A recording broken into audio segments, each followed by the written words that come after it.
सभी विद्यार्थियों को गुड मॉर्निंग। प्यारे विद्यार्थियों, हम देखिए हमने पढ़ा कि नेशनल ट्रस्ट एक्ट राष्ट्रीय न्यास अधिनियम 1999 इसकी जो स्थापना है वह की गई। वह क्यों की गई कि हमारे जो वो दिव्यांग बालक हैं उन दिव्यांग बालकों का जो संरक्षण है, उनकी देखभाल है, वो परिवार में उनकी जो सुरक्षा है, इन सब के लिए माता पिता को सहभागी बनाने के लिए कि माता पिता क्या करेंगे कि दिव्यांग व्यक्तियों के साथ जुड़ेंगे और इससे क्या होगा कि दिव्यांग विद्यार्थियों के अंदर उन सभी भावनाओं को यहाँ पर सहमति मिलेगी और हमारे जो दिव्यांग विद्यार्थी है वह अपना जीवन जीने के योग्य बन जाएंगे। साथ ही साथ उनमें परस्पर सहयोग की भावना विकसित होगी और वो उन सभी बातों को करने के लिए तत्पर होंगे जो यहाँ पर शिक्षा देने के लिए जरूरी है, रोजगार देने के लिए जरूरी है। तो यहाँ पर जो है, यहाँ पर हमने जो नेशनल ट्रस्ट एक्ट की जो बात की है, इसमें हमने 4 दिव्यांगताओं को शामिल किया गया है। तो आप देखिए कि इसकी जो विषय वस्तु है, इसके अंदर कितने अध्याय जो इसमें रखे गए हैं। तो इसमें 9 अध्याय और 36 खंडों को इसमें रखा गया है। हमारा जो नेशनल ट्रस्ट एक्ट है राष्ट्रीय न्यास अधिनियम 1999 के अंतर्गत 9 अध्यायों को सम्मिलित किया गया है और उनके माध्यम से यह बताने का प्रयास किया गया है कि किस प्रकार से यह अधिनियम कार्य करता है। तो आइए देखिए, नंबर 1 आता है प्रस्तावना। एक जो अध्याय है इसमें आता है प्रस्तावना। इसमें दिव्यांगताओं की जो परिभाषाएं हैं उनके बारे में बताया गया है कि एक है स्वलीनता यानी ऑटिज्म, सेरेब्रल पाल्सी, और दूसरा जो है कि बौद्धिक क्षमता, intellectual disability, multiple disability. Autism वाले व्यवहार वाले बालक आपने देखे कि ये जो ऑटिज्म वाले व्यवहार वाले जो बालक होते हैं या ऑटिज्म से ग्रसित जो बालक होते हैं, यह क्या होते हैं कि अपने आप में ही खोए रहते हैं। इन्हें सामाजिकता व्यवहार का कोई पता नहीं होता है। और जो दूसरे हैं सेरेब्रल पाल्सी। सेरेब्रल पाल्सी क्या होती है कि व्यक्ति का जो मस्तिष्क होता है, ये हमारा जो मस्तिष्क है, इस मस्तिष्क के अंदर स्नायु कोशिकाओं का एक समूह होता है और ये उन स्नायु कोशिकाओं के समूह के माध्यम से इसमें विद्युतों का आवेग होता है। और जब यदि विद्युतों का आवेग ठीक प्रकार से नहीं होता है तो व्यक्ति क्या होता है कि सेरेब्रल पाल्सी का शिकार हो जाता है। इंटेलेक्चुअल डिसेबिलिटी यानी बौद्धिक क्षमता वाले जो बालक होते हैं, इनमें आप देखें कि बौद्धिक क्षमता क्या होती है, 18 वर्ष से पहले होती है।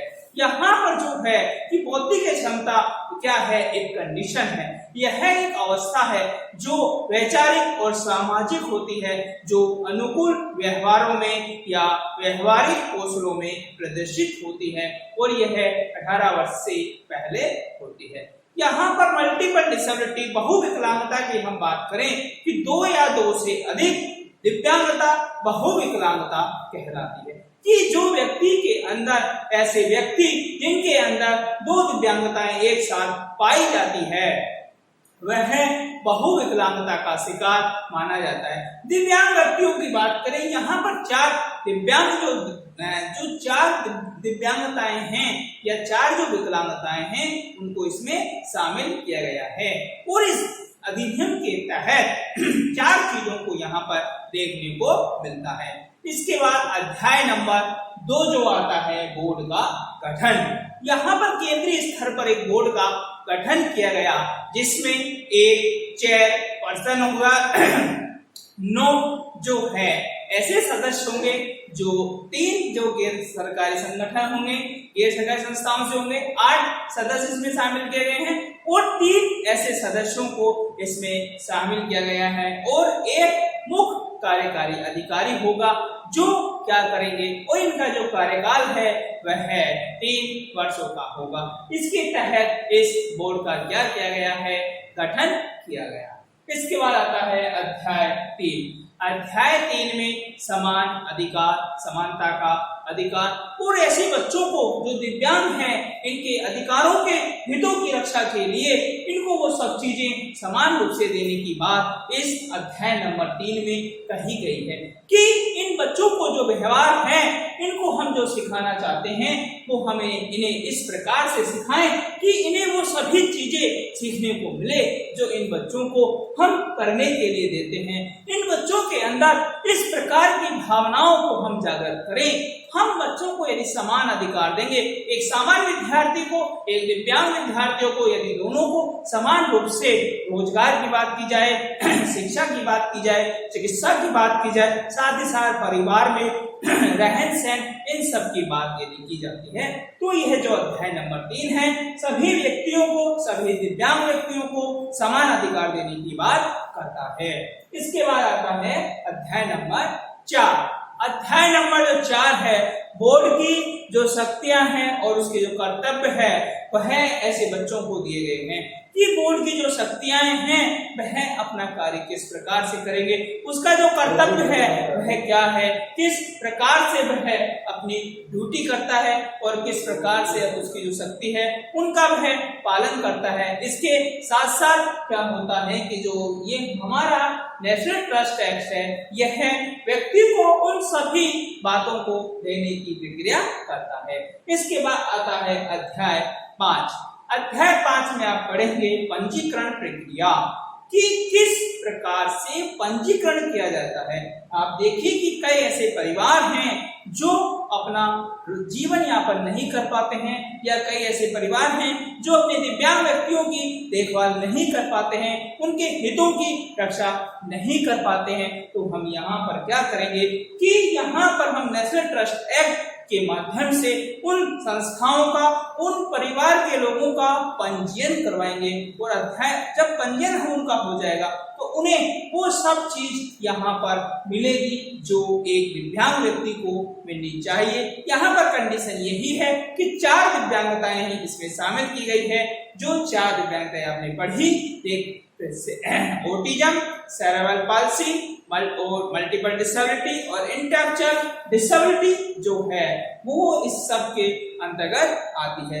इसके साथ साथ आप देखिए कि अगला जो आता है उसमें देखा है कि इसकी जो समिति है, एक समिति इसमें बनाई गई है। वह समिति क्या करती है कि वह इन बच्चों को या इन दिव्यांग व्यक्तियों को उन सभी बातों को करने के लिए प्रयास करती है जो इन व्यक्तियों को चाहिए। इसके बाद अध्याय नंबर अगला आता है 7। उसमें इन व्यक्तियों को उत्तरदायित्व देने की बात की गई है कि इनकी जो रेस्पॉन्सिबिलिटी है या इनके निरीक्षण की बात की गई है। इनके निरीक्षण के लिए कुछ नीतियां बनाई गई है कि ये क्या उस चीज के तहत कार्य करते हैं, क्या वह उन रेस्पॉन्सिबिलिटियों को समझते हैं, क्या इनके उत्तरदायित्व का पालन किया जा रहा है, क्या उन सभी बातों को यहाँ पर और से सुना जा रहा है। इन सभी चीजों को यहाँ पर सम्मिलित किया गया है। यहाँ पर उन चीजों को सम्मिलित करते हुए हमारे दिव्यांग विद्यार्थियों को वो अधिकार मिलते हैं और वो सब चीजें मिलती है जो इस अधिनियम के तहत आती है और इन अधिनियमों में उन सभी बातों का यहाँ पर ध्यान रखा जाता है।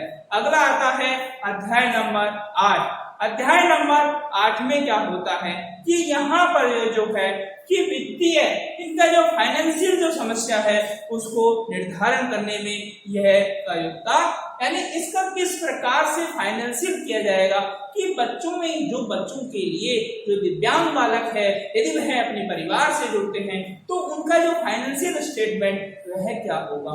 उनको जो गैर सरकारी संस्थाएं हैं या सरकारी संस्थाएं हैं इनके माध्यम से किस प्रकार से क्या मिलेगा, रोजगार मिलेगा, शिक्षा मिलेगी। परिवार के ऐसे सदस्य जो अपने दिव्यांग विद्यार्थियों का देखभाल नहीं करते हैं, उनको संरक्षण में नहीं रखते, उनको हम किस प्रकार से संरक्षण दें, उनको हम किस प्रकार से उनका वित्तीय यानी फाइनेंस निर्धारित करें। इन बच्चों को, इन दिव्यांग विद्यार्थियों को वो अधिकार किस प्रकार से हम इन बच्चों को प्रदान करें जो इन बच्चों के लिए जरूरी है। यदि हम इन सब बातों को यहाँ पर ध्यान रखेंगे तो क्या होगा कि हमारा ये जो अधिनियम है, हमारे जो दिव्यांग विद्यार्थी हैं या ऐसे परिवार हैं जो दिव्यांग विद्यार्थियों को उनके अधिकार नहीं दिला पाता है, उनको शिक्षा नहीं दिला पाता है, उनको रोजगार नहीं दिला पाता है, साथ ही साथ उन सभी बातों को नहीं दिला पाता है जो इन बच्चों के लिए जरूरी है।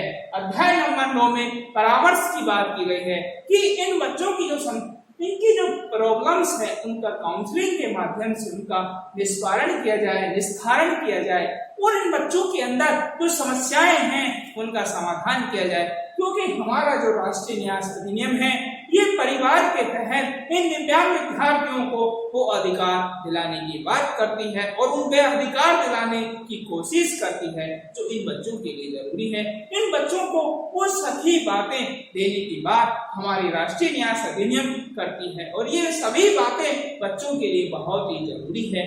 जो राष्ट्रीय न्यास अधिनियम है वह है हमारे जो दिव्यांग विद्यार्थी हैं इनको इनके देखभाल के लिए भी कोशिश करती, क्योंकि कई ऐसे परिवार हैं जो जिनका सामाजिक और आर्थिक स्तर है वो बहुत ही कमजोर होता है। कमजोर होने से क्या होता है कि ऐसे बच्चों को थेरेपी, एजुकेशन, एम्प्लॉयमेंट यानी रोजगार ये नहीं दे पाते हैं, साथ ही साथ चिकित्सा, इनका रिहैबिलिटेशन ये ऐसे विद्यार्थी नहीं कर पाते हैं, जिसके कारण क्या होता है कि ऐसे विद्यार्थी उस चीज से बच जाते हैं। तो हमारी जो राष्ट्रीय न्यास अधिनियम है वह देने का प्रयास करती है।